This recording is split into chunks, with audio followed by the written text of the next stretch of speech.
warahmatullahi wabarakatuh. Salam sejahtera untuk kita semua. Saya Eva Maulidia Rahmanita dari SMA Negeri 1 Gresik. Dewan juri yang terhormat sekaligus rekan cakrawala berpikir kami, di sini saya amat bangga berdiri sebagai tim kontra pada mosi pertama perdebatan hari ini. Langsung saja memasuki pertentangan definisi perdebatan yang dimana dalam hal pengintegrasian pembelajaran agama dengan mata pelajaran lain tetap tidak akan bisa direalisasikan sebebas itu. Pembelajaran agama memang harus diadakan dan itu tetap akan ada di sisi kami Dewan Juri yang terhormat. Namun urgensi daripada dampak yang dihasilkan ketika seorang siswa ataupun siswi merealisasikan pembelajaran agama dan juga pembelajaran umum tersebut dalam kehidupan yang ada. Hal itu jelas tidak akan bisa menciptakan dampak yang baik-baik saja. Sehingga dalam hal ini kita dapat melihat kasusnya terlebih dahulu. Langsung saja masuk dalam argumentasi ekstensi dan juga analisis permasalahan yang ada. Dilansir dari detik.com, dalam bidang teknologi yang dimana pada saat ini memang merupakan zaman globalisasi, zaman dengan teknologi canggih. Dalam agama Islam sendiri contohnya telah ada dan membenarkan akan hal ini, adanya zaman globalisasi, berkehidupan yang lebih berkelanjutan dan juga teknologi yang canggih. Dan siswa-siswi akan dihadapkan dengan adanya kecanggihan teknologi seperti contohnya teknologi AI dan lain sebagainya.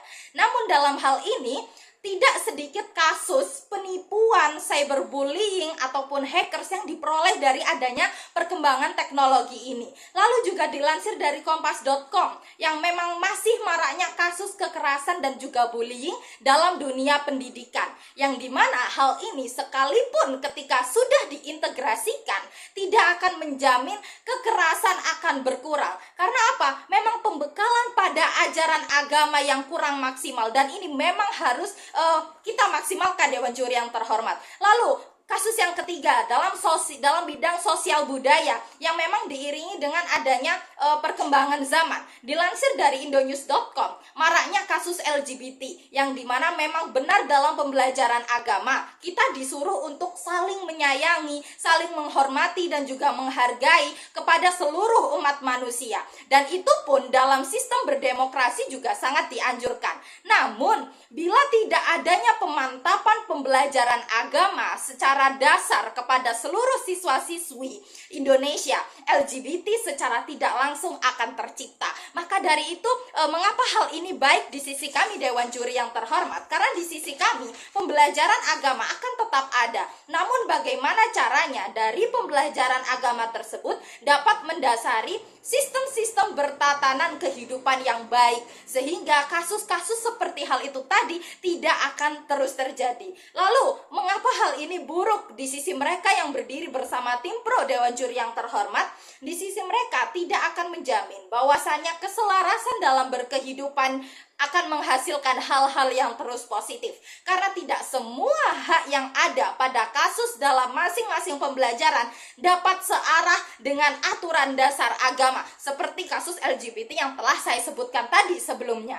Sehingga solusi yang jelas saya berikan di sini adalah pemantapan secara maksimal yang diperoleh dari pembelajaran agama, seperti contohnya penambahan jam khusus mata pelajaran agama sendiri sesuai dengan mata pelajaran yang dianut oleh siswa-siswinya, karena ini merupakan hak kebebasan seluruh masyarakat Indonesia untuk memilih menganut agama apapun.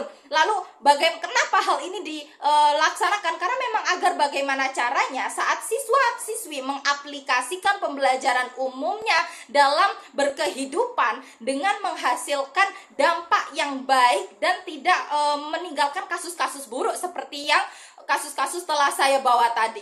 Sehingga integrasi tetap ada di sisi kami Dewan Juri yang terhormat, namun tidak akan sebebas tim pro yang menutup mata akan dampak-dampak buruk yang terjadi saat ini. Lalu mengapa pihak kontra di sini harus menang Dewan Juri yang terhormat? Karena di sisi kami adanya langkah yang berkelanjutan dengan tidak membuat sistem integrasi ini secara bebas begitu saja, namun dasar daripada pembelajaran agama juga tentu akan didapatkan, sehingga ketika siswa-siswi merealisasikan pembelajaran umumnya akan menghasilkan dampak atau manfaat yang baik, sehingga dengan hal itu Indonesia akan menjadi negara yang maju sesuai dengan prinsip dan ideologi yang ada. Maka dari itu saya amat bangga berdiri sebagai tim kontra. Terima kasih.